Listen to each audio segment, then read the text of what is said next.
Title: Gay Couple Shenanigans, a Comedy Sketch Extravaganza. Mike and Chris had been together for a year, which meant they were still learning how to actually live together without turning every mundane task into a sitcom-level disaster.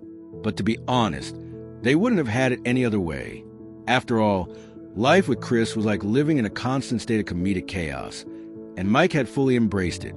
It all started on a typical Tuesday evening with their planned grocery store run. Now, Mike had one rule when it came to shopping. He went in with a mission, and that mission was always clear. Chris, on the other hand, was there for the experience, which, more often than not, led to confusion, missed items, and a cart filled with random, often questionable purchases. "Okay," Mike said, squinting at his grocery list. "We need eggs, bread, and kale." "What even is kale? Is this like green glitter?" Chris, who was already trying to get a cucumber to work as a microphone, grinned like he was about to deliver some life-altering truth. "Kale is fashionable, Mike. It's the Celine Dion of vegetables." Mike stared at him. "You know what? If I wanted a vegetable that makes me cry, I'd just hang out with your mom." Chris dramatically placed a hand over his heart. "You know my mom's delicate, and don't talk about her like that. The woman has the patience of a saint, even when you break the Wi-Fi every 3 days." Mike shrugged. "Saints forgive, routers don't." Chris paused for a moment, considering the depth of that statement, then proudly marched toward the produce aisle with his cucumber raised like a prize trophy. "This cucumber feels powerful, like it could solve a crime." Mike, I am skeptically, shook his head. "Please don't turn this into a CSI cucumber thing. Last time I couldn't look at a tomato without thinking about our plumber." Chris's face scrunched up in confusion. "What?" "Remember when he said, 'That pipe needs a little tender, loving care'? It's just wrong." Chris gave a long, exaggerated sigh. "I can't help it if I'm a magnet for double entendres." They continued down the aisles, picking up odd items, each with Chris offering commentary that could only be described as unique. Finally, at checkout, Chris dropped a packet of kale chips onto the conveyor belt like it was some sacred artifact. "What is this?" Mike asked, raising an eyebrow. "Kale's not even real food. This is a political statement in a bag." Chris shrugged casually. "It's a lifestyle choice. And besides, it's organic. That means it's healthy, I think." "If that kale were any more organic," Mike muttered, "it would be sprouting a conspiracy theory about the moon landing." Once home, they collapsed onto the couch for their usual Netflix binge. But the selection was a problem. Mike didn't understand Chris's fascination with true crime documentaries. He tried to enjoy them. He really had.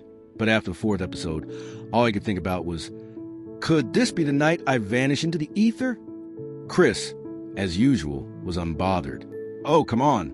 It's not that bad. It's just a little light murder for the evening." Mike sighed, reaching for the remote. "Chris, I'm really not in the mood for another documentary about people getting murdered. Every time we watch one of these, I look at you and think, could you pull this off?" Chris, without missing a beat, smirked. "You love my mysterious side." "I'm really starting to rethink that," Mike said. "I swear, you got the vibe of someone who could be caught in a Netflix documentary someday. You probably give the police a detailed map of the crime scene while offering them gluten-free snacks." Chris raised an eyebrow.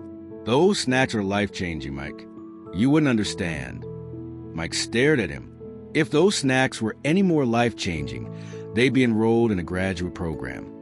Chris, ever the drama king, tossed himself back onto the couch, cucumber in hand. "Fine, but only because you asked. We're watching the Great British Bake Off.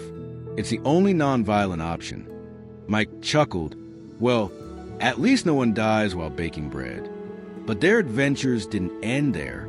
They soon found themselves lost in the heart of IKEA, where Chris had declared they were going to find the perfect bookshelf. A bookshelf, mind you, that had the potential to change their entire lives.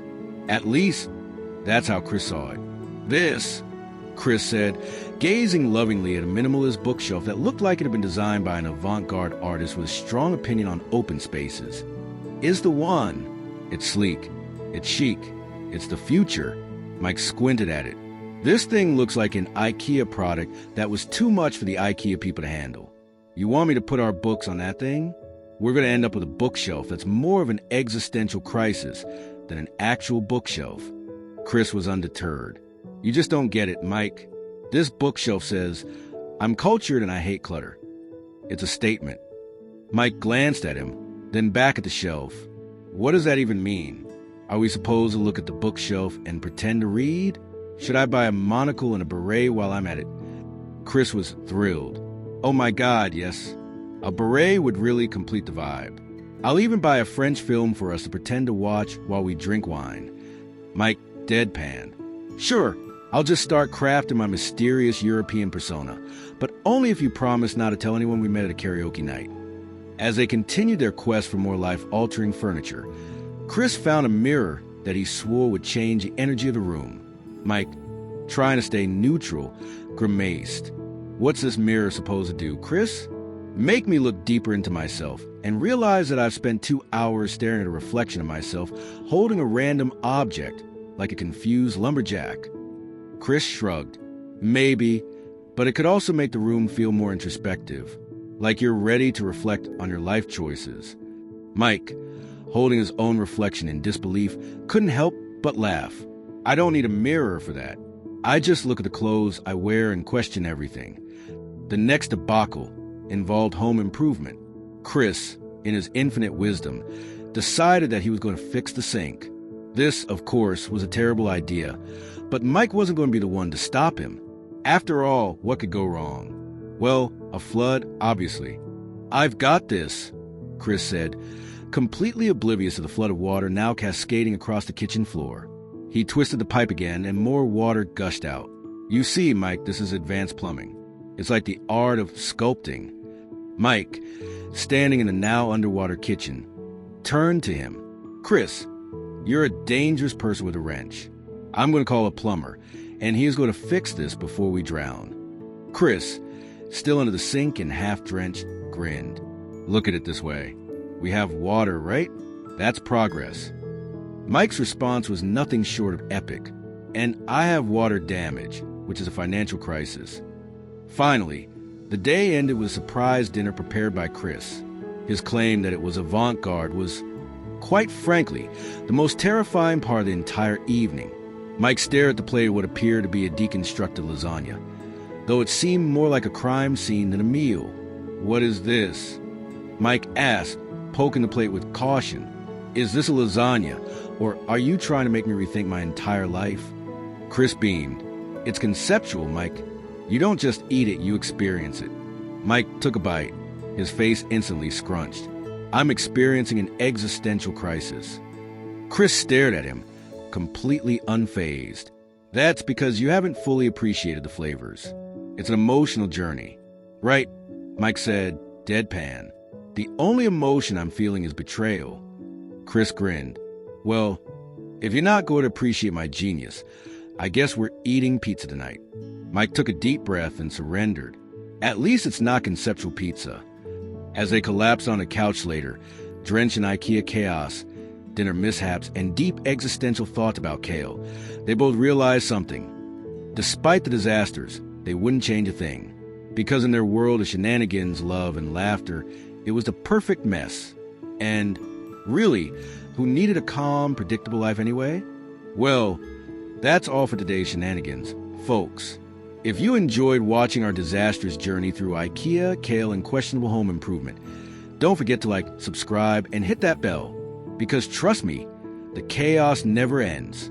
Stay fabulous, stay funny, and remember, life's too short to take seriously, but long enough for a pizza break. See you next time, Petals.